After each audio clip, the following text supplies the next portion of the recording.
Gálatas 2, versículo 1 ao versículo de número 10. 14 anos depois, subi outra vez a Jerusalém com Barnabé, levando também a Tito. Subi em obediência a uma revelação e lhes expus o evangelho que prego entre os gentios, mas em particular aos que pareciam de maior influência, para de algum modo não correr ou ter corrido em vão. Contudo, nem mesmo Tito, que estava comigo, sendo grego, foi constrangido a circuncidar-se.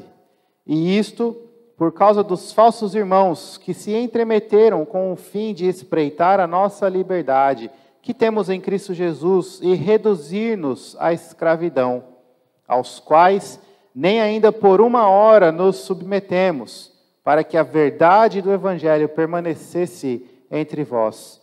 E quanto àqueles que pareciam ser de maior influência, quais tenham sido outrora, não me interessa, Deus não aceita a aparência do homem.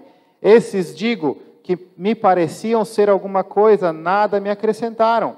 Antes, pelo contrário, quando viram que o evangelho da incircuncisão me fora confiado, como a Pedro o da circuncisão, pois aquele que operou eficazmente em Pedro para o apostolado da circuncisão, também operou eficazmente em mim para com os gentios. E quando conheceram a graça que me foi dada, Tiago, Cefas e João, que eram reputados colunas, me estenderam a mim e a Barnabé a destra de comunhão, a fim de que nós fôssemos para os gentios e eles para a circuncisão, recomendando-nos somente que nos lembrássemos dos pobres, o que também me esforcei por fazer. Até aí, feche seus olhos, nós vamos orar mais uma vez. Senhor, nós te louvamos pelo privilégio de ler a Tua palavra e pela oportunidade de ouvir a Tua palavra pregada. Nós pedimos que o Senhor fale conosco nesta noite. Abra os nossos olhos para ver a Tua glória, os nossos ouvidos para ouvir a Sua instrução e aplica a Sua palavra em nossos corações, transformando-nos segundo o Seu querer. É o que nós pedimos, no nome de Jesus. Amém. Amém.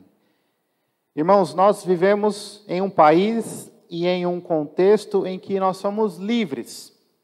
Há a liberdade de expressão, a liberdade de ir e vir, é um dos direitos básicos que todo ser humano tem. E talvez por nascermos ou vivermos há muito tempo neste contexto, a liberdade se tornou algo que não é tão valioso assim aos nossos olhos. Ou, colocando em outras palavras, nós estamos acostumados com a liberdade e não percebemos o valor que ela tem, ou talvez nos esquecemos do quão importante e maravilhosa ela é. Até que algo nos tira essa liberdade. Aí então nós percebemos o quão bom é ser livres. Um exemplo talvez cômico ou que seja apropriado dessa verdade que eu estou falando é o que acontece quando você é impedido de fazer algo. Eu me lembro quando peguei o vírus, o Covid, tive que ficar em casa aos 15 dias sem poder sair.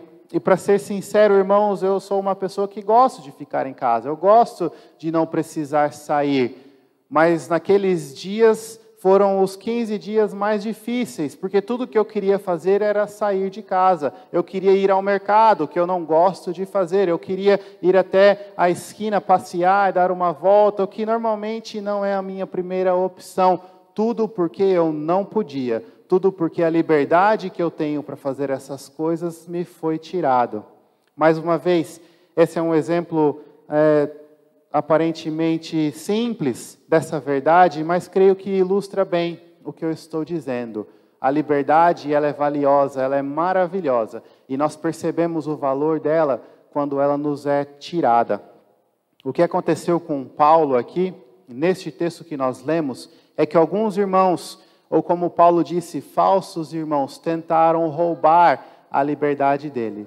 Mas essa tentativa de roubo de sua liberdade vai muito além do que uma quarentena de 15 dias, do que um isolamento necessário por 2 semanas.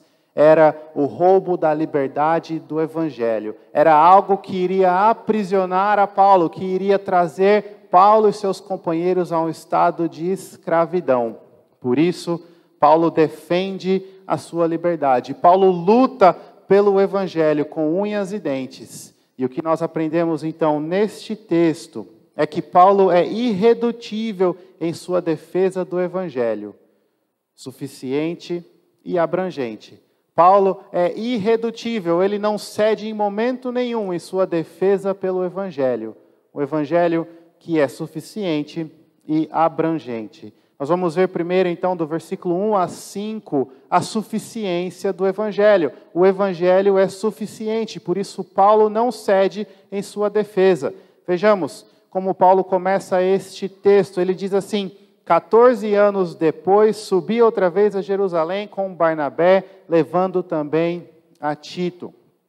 Os irmãos se lembram, no contexto da carta aos Gálatas, que Paulo está escrevendo para as igrejas da região da Galácia, igrejas as quais o próprio Paulo plantou, mas que após algum tempo de organizadas, sendo igrejas propriamente ditas, elas estavam sendo atacadas por falsas doutrinas, por heresias, por falsos mestres que ensinavam mentiras para o povo. E Paulo recebe o relatório de que os crentes daquelas igrejas estavam cedendo a esses novos ensinamentos. Paulo, então, por não poder retornar àquela região, pois estava em sua jornada missionária, plantando outras igrejas, trabalhando na sua obra missionária, escreve uma carta, e é esta carta que nós temos, a carta em que Paulo defende o Evangelho, o único e o verdadeiro Evangelho.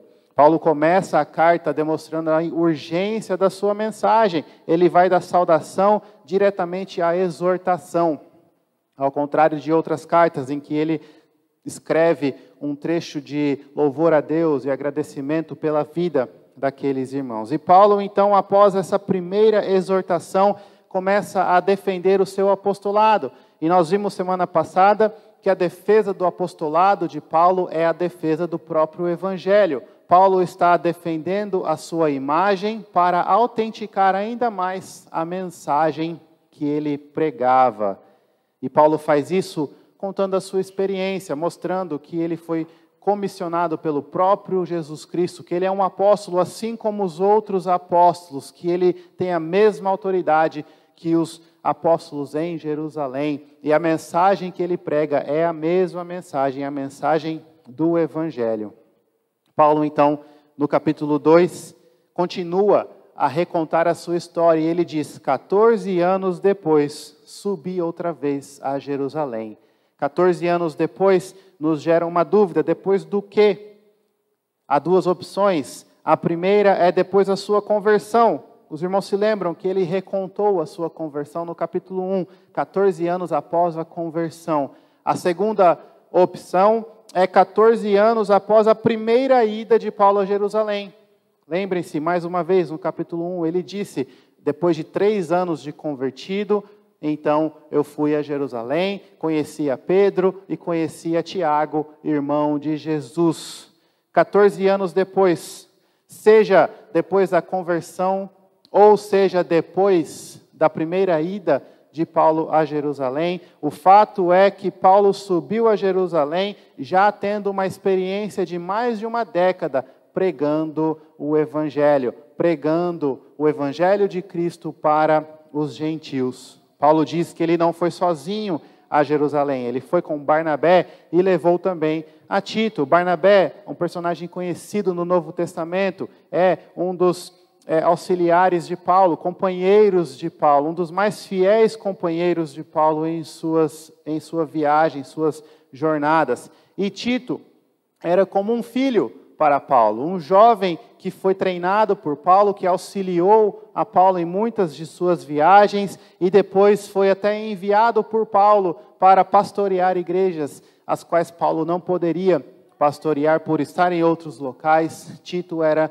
um dos enviados para trabalhar naqueles locais. Então Paulo sobe a Jerusalém, 14 anos depois de mais de uma década pregando o evangelho aos gentios, e leva com ele Barnabé e Tito. E ele explica no versículo 2 o porquê que ele subiu a Jerusalém, por que ele foi até aquele lugar. Ele foi em obediência a uma revelação de Deus. Nós não temos detalhes como isso aconteceu, nós cremos baseado no registro de Atos, capítulo 11, que foi através de um profeta. O profeta chegou a Paulo e disse essa revelação. Paulo entendeu como a revelação do Senhor e então obedeceu e foi a Jerusalém. Mas Paulo tinha outro objetivo, não apenas a obediência à revelação, ou melhor, ele aproveitou que precisaria ir a Jerusalém para também resolver um outro problema, ou tirar uma outra dúvida, ou alcançar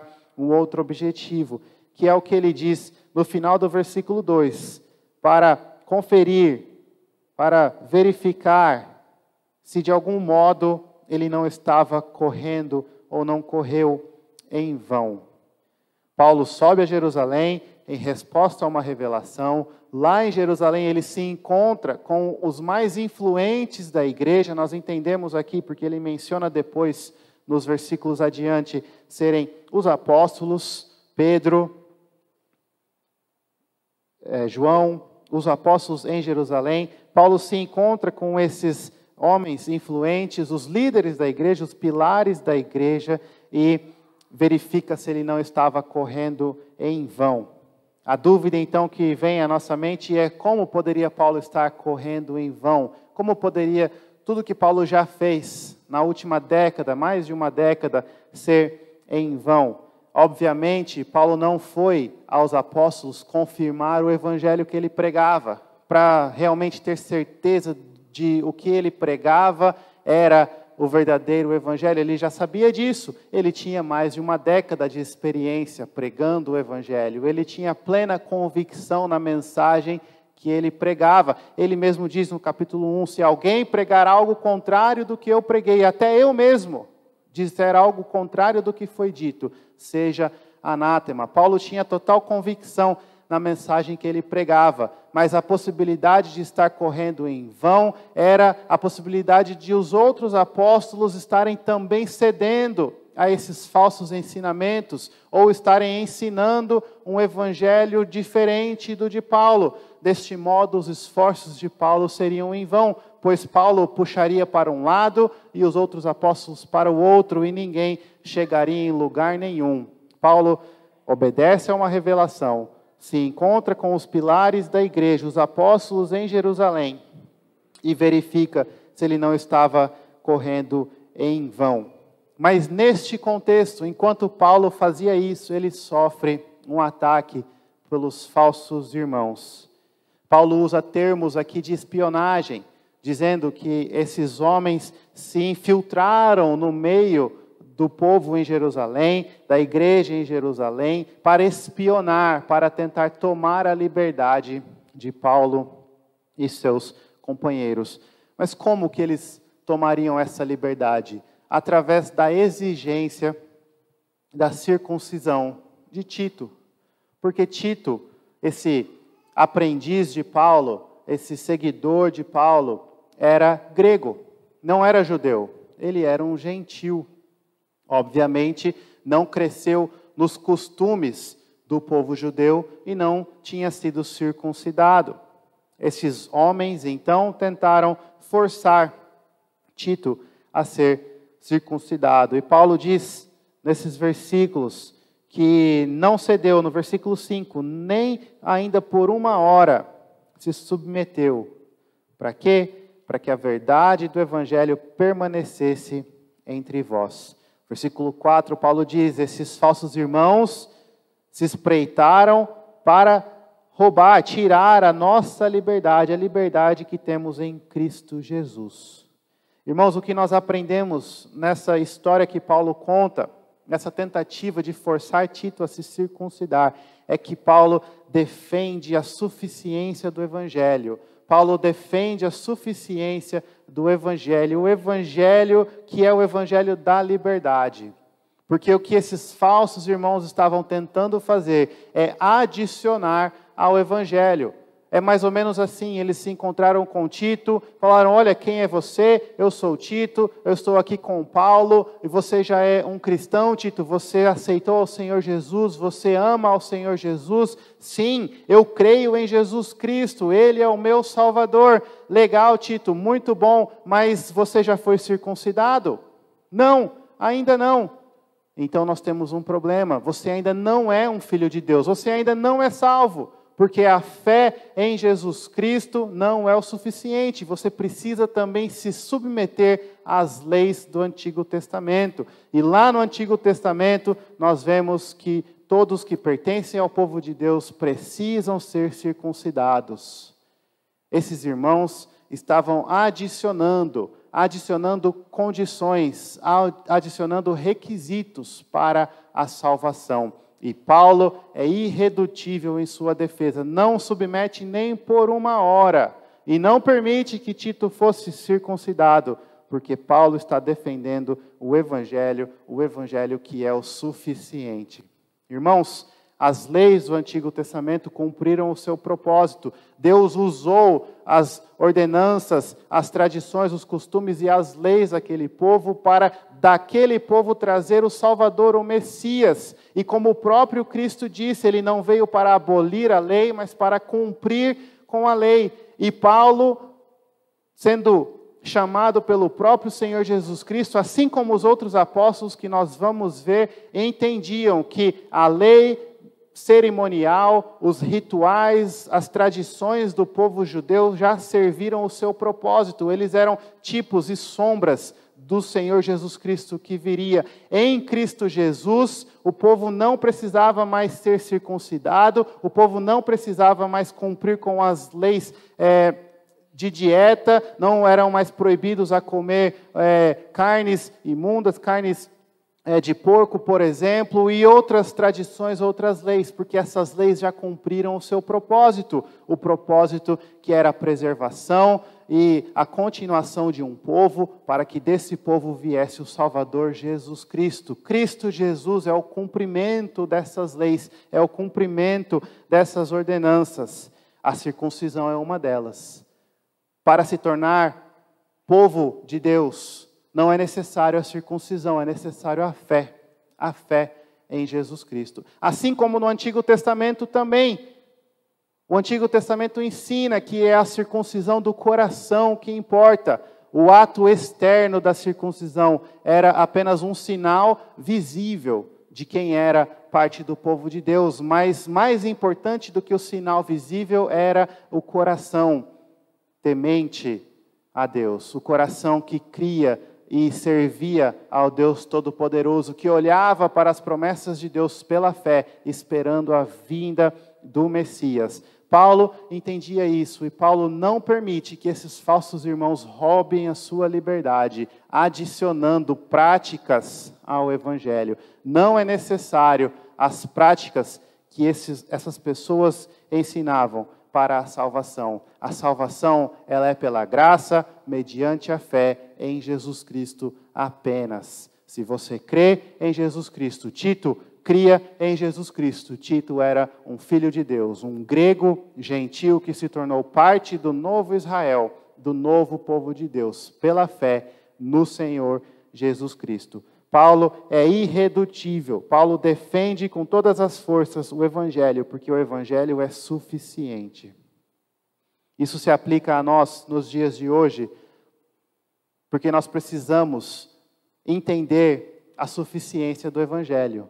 Talvez nós não soframos pressão nenhuma para a circuncisão, não seja parte do nosso contexto essa prática especificamente. Porém, existem muitos e muitos mestres ou falsos mestres que ensinam que, além da fé em Jesus Cristo, muitas outras práticas são necessárias. E às vezes nós nos deixamos levar por esses falsos ensinamentos, e esses falsos ensinamentos nos escravizam.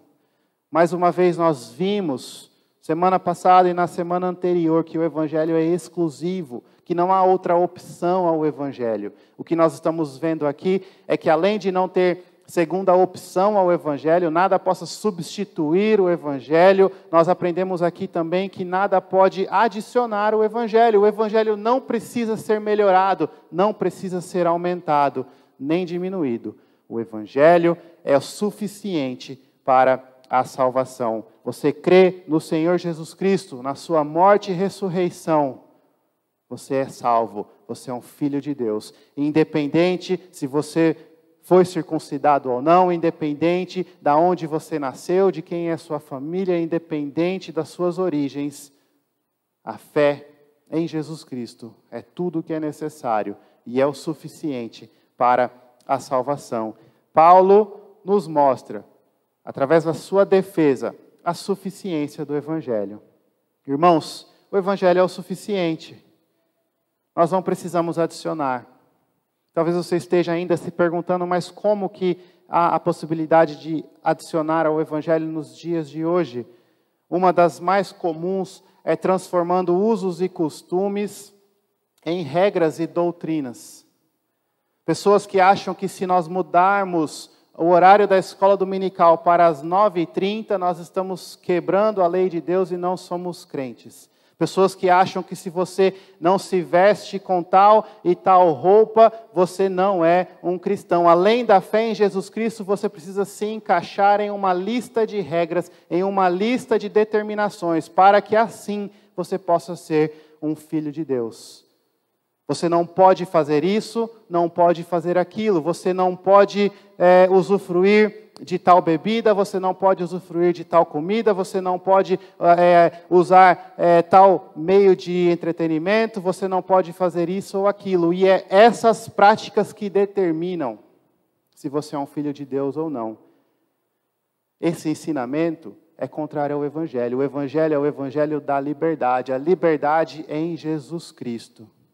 Para ser um filho de Deus, é necessário crer no Filho de Deus e nada mais. O Evangelho é o suficiente. Usos e costumes, roupas, bebidas, comidas, muitas outras coisas que as pessoas tentam adicionar ao Evangelho. Talvez no nosso contexto, principalmente em ano de eleição, para ser um crente você tem que votar em tal político, você tem que defender tal partido. Essas coisas, irmãos, não fazem parte do Evangelho. O Evangelho é a fé em Cristo Jesus, apenas, e é o suficiente. Nós não podemos, nem devemos, nem conseguimos melhorar o Evangelho, adicionar ao Evangelho. Mas, queridos, nós precisamos ter cuidado nessa palavra, porque eu não estou aqui falando uma mensagem de libertinagem, de que você é um cristão pela fé e por isso você pode viver como quiser. Você pode assistir tudo que o mundo assiste, você pode fazer tudo que o mundo faz, você pode comer tudo que o mundo come, a quantidade que você quiser. Não. O exagero continua sendo pecado. Vestir-se com roupas imorais continua sendo pecado. Se entregar ao vício da bebida, do cigarro, continua a ser contrário à palavra de Deus. Mas dizer que essas regras, essas coisas é que te fazem ser filhos de Deus, isso que é o problema. Escravizar as pessoas e a consciência das pessoas dizendo, você tem que se vestir igual eu me visto para ser um crente. Você tem que torcer para o time que eu torço, você tem que morar em tal bairro, você tem que fazer tal coisa, você tem que ler 5 versículos por dia, senão você não é um cristão. Essas coisas são tentativas de roubar a liberdade. São tentativas de melhorar o Evangelho e não são necessárias. São ofensivas. Na verdade, elas substituem o Evangelho. A fé em Jesus Cristo é tudo o que é necessário para a salvação. Mais uma vez, não é uma mensagem de libertinagem, prudência, moderação, sabedoria. São dons do Espírito. E aqueles que amam a Cristo Jesus buscam esses dons. Buscam cultivar esse fruto. Você não quer se vestir com roupas imorais, não porque você quer se tornar um filho de Deus, mas porque Deus te ama e você o ama. E você quer se vestir de uma forma que honra a Deus. Você não quer deixar de assistir X ou Y programas não porque é isso que vai te fazer ser parte do povo de Deus, mas porque você quer honrar e glorificar a Deus com o que você assiste, com aquilo que você coloca diante dos seus olhos. Porque você sabe que talvez assistindo tais programas você vai ter pensamentos inapropriados e pecaminosos e você não quer pecar contra Deus. Então você vai se privar de assistir tais programas. Você vai deixar de consumir isso ou aquilo, porque você ama a Deus e você sabe que aquilo não glorifica a Deus. Mas em momento nenhum podemos dizer que você tem que fazer essas coisas para ser um cristão. Você é um cristão pela graça, mediante a fé, somente. Mas Paulo continua a sua história, e nós vemos que ele não defende apenas a suficiência do Evangelho, ele defende também a abrangência do Evangelho. No versículo 6 a 10, versículo 6, Paulo continua a sua história, e ele diz assim, olha, depois de ter passado por essa tentativa de ter a nossa liberdade tomada de nós tivemos um encontro, então, com aqueles que pareciam ser de maior influência. E, mais uma vez, ele está se referindo aos apóstolos. E Paulo diz assim, olha, quanto a eles, estes homens de grande influência, esses pilares da igreja, sinceramente, para mim não importa o que eles eram, porque Deus não faz acepção de pessoas, Deus não olha a aparência. Paulo não está dizendo que ele não se importa com a mensagem dos apóstolos, com o papel dos apóstolos, ou que ele não respeita os apóstolos. O que ele está dizendo é, a opinião deles não é mais importante do que a opinião dos irmãos da igreja. A opinião deles é a opinião de um homem salvo pela fé, pela graça. Um homem transformado pelo Espírito Santo. Deus vê a todos iguais. Todos são pecadores, remidos pelo sangue de Cristo Jesus. Deus não faz acepção de aparências, e também Paulo não fazia. Mas Paulo então se encontra com esses homens, e o que ele diz no versículo 7, que esses homens perceberam que o que aconteceu foi o seguinte: Paulo recebeu o evangelho da incircuncisão e Pedro o evangelho da circuncisão. Versículo 8, ele continua, porque aquele que operou em Pedro, operou também em mim. A diferença aqui é a aptidão ou a ênfase de ministério. O que estes pilares da igreja perceberam é que Paulo tinha um dom, uma aptidão, tinha um chamado para pregar aos gentios, às pessoas de outras nações. Enquanto Pedro tinha uma ênfase, um chamado para pregar o evangelho aos judeus.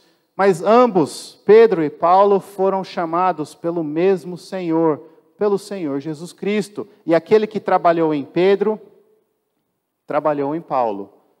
A mensagem era a mesma, o público-alvo era diferente.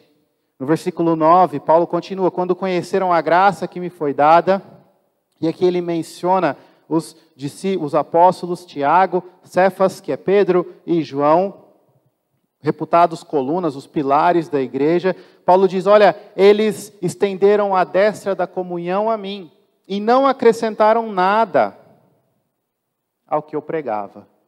O evangelho que Paulo pregava era o mesmo que Pedro pregava. A diferença era o público-alvo, e somente isso. E além disso, os apóstolos então dão todo o apoio a Paulo, a destra da comunhão, um sinal de apoio, um sinal de aprovação, um sinal que significava que Paulo e Pedro e Tiago eram apóstolos do mesmo Senhor Jesus Cristo, pregando a mesma mensagem, trabalhando para o mesmo objetivo. Paulo não estava correndo em vão, os apóstolos não corriam em vão, todos trabalhavam para o avanço do reino de Deus, pregando o evangelho de Cristo Jesus, da salvação pela graça, mediante a fé apenas. Pedro ia aos judeus, Paulo ia aos gentios, com a mesma mensagem. Os apóstolos apenas fazem uma recomendação a Paulo, que ele se lembrasse dos pobres, ajudasse aos pobres. E Paulo diz que se esforçou por fazer. No original ele diz, eu estava ansioso por fazer, ou eu já desejava fazer isso mesmo, já era o que eu planejava. O que Paulo, a recomendação que ele recebe já é a que ele tinha em mente, o que ele gostaria de fazer, ajudar aos pobres, se lembrar dos necessitados. Irmãos, isso nos ensina a abrangência do Evangelho, porque o mesmo Evangelho serve para judeus e serve para gentios. O mesmo Evangelho serve para americanos e serve para brasileiros. O mesmo Evangelho serve para chineses e serve para russos. O mesmo Evangelho servia há 2000 anos atrás e serve nos dias de hoje. O Evangelho é o suficiente e o Evangelho é abrangente. Nós não podemos adicionar ao Evangelho, nem precisamos, porque o Evangelho serve para todos os povos, em todos os tempos. Isso deve ser uma verdade marcada em nossos corações, porque é muito fácil ceder à tentação de tentar adaptar o Evangelho. Olha, a nossa igreja não tem muitos jovens, vamos modificar a mensagem, vamos mudar a forma em que pregamos para alcançar os jovens. Mas, irmãos, não é a nossa mudança que vai fazer nada. A nossa mudança não pode melhorar o Evangelho. Pelo contrário, ela destrói o Evangelho. Nós devemos pregar o Evangelho de Cristo, o nome de Cristo, Cristo crucificado. A salvação pela graça, mediante a fé em Jesus Cristo. E essa mensagem é o suficiente, e essa mensagem é abrangente. E ela serve para pessoas em Jussara, neste ano, nessa época. Ela serviu para pessoas em Jerusalém, 2000 anos atrás. Ela serviu na Europa durante a Reforma. Em todas as épocas, a todos os povos, o Evangelho, ele serve. O Evangelho é multicultural e ele é atemporal. Não há prazo de validade e não há limitação para quem pode ouvir a mensagem do Evangelho. Isso não serve apenas para nos impedir de mudar o Evangelho, mas serve também como motivação para pregar o Evangelho. Você talvez mora em uma região mais simples e você acha, olha, para pregar aqui eu preciso de uma mudança, eu preciso fazer algo, porque a mensagem do Evangelho ela não vai alcançar esse tipo de pessoa, esse público-alvo. Irmãos, isso não é verdade. Pregue o Evangelho, pregue a Cristo e o Espírito Santo vai agir. O Evangelho serve para todos. Você mora em uma região mais afluente e você acha então que você deve pregar o Evangelho com uma roupagem mais social, de caridade. Irmãos, isso não é verdade. Pregue Cristo crucificado. O Evangelho serve para todos. O Evangelho é abrangente. Mas ao mesmo tempo nós aprendemos que esse Evangelho abrangente, ele se encaixa e se adapta em diferentes culturas. Nós não precisamos fazer isso. E além disso, Deus, em sua sabedoria, levanta pessoas com dons diferentes para trabalhar em diferentes culturas e regiões. Eu não estou dizendo aqui que todo mundo é capaz de pregar em todo lugar. Mas Deus usa pessoas diferentes para pregar em locais diferentes. Paulo tinha a mesma mensagem que Pedro, mas Paulo foi mais eficaz pregando aos gentios. Paulo não deixou de pregar aos judeus. Leia Atos e você vai ver quantas vezes Paulo foi perseguido nas sinagogas. As sinagogas, o local de encontro dos judeus. Paulo pregava Cristo nas sinagogas e também nas praças, no meio dos gentios, a mesma mensagem. Porém, nós vemos que Paulo plantou inúmeras igrejas no meio dos gentios. Paulo foi usado de maneira tremenda no meio dos gentios. Por outro lado, Pedro pregou e foi frutífero em sua mensagem aos judeus. É um dos pilares da igreja, é talvez a pedra em que Cristo começou a igreja ali em Jerusalém. É claro que a única rocha, a pedra da igreja, a pedra fundamental é o Senhor Jesus Cristo, mas ele usou os apóstolos de maneira maravilhosa para edificar a sua igreja. E Pedro foi o primeiro deles, o principal deles. O que nós vemos é que pessoas diferentes são usadas em locais diferentes, mas a mensagem é a mesma, o objetivo é o mesmo. Isso se aplica a nós, primeiro que nós não precisamos achar que o nosso ministério é mais importante do que os outros. Nós não precisamos achar também que nós precisamos fazer tudo. Entenda quais são os seus dons, entenda quais são as suas capacidades e use os seus dons para a glória de Deus. Proclame a mesma mensagem que o seu irmão proclama, entendendo qual é a sua aptidão, qual é o seu dom. Mas a última aplicação que nós temos aqui é que o Evangelho é prático. Porque os apóstolos, ao perceber que Paulo pregava a mesma mensagem, ao perceber que Deus estava usando Paulo, anunciando o Evangelho aos gentios, fazem uma recomendação: lembre-se dos pobres.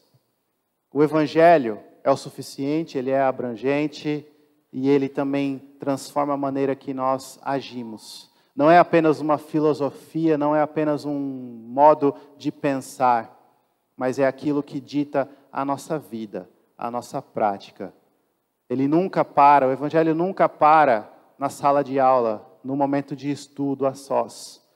Ele também é levado ao nosso dia a dia. E nós devemos viver refletindo o amor que nós recebemos, nos importando pelo próximo, ajudando os necessitados. Não para conquistar lugar no reino de Deus, não para ser melhor do que ninguém, não para nos tornarmos pessoas mais iluminadas, mas porque Cristo nos salvou, Cristo nos ajudou, Cristo viu a nossa necessidade. Nós devemos ver a necessidade do próximo e ajudar. O Evangelho é abrangente, o Evangelho é prático. Irmãos, esse texto nos ensina, nos mostra como Paulo defende o Evangelho. E Paulo é irredutível, não cede nem por uma hora, como ele mesmo disse, às tentativas de roubar o Evangelho. Nós devemos ser corajosos a este ponto. Não podemos permitir que as pessoas, que os falsos ensinos roubem a nossa liberdade. Devemos defender a liberdade do Evangelho com unhas e dentes. Com sabedoria. Paulo não era uma pessoa briguenta, uma pessoa que gostava de uma discussão.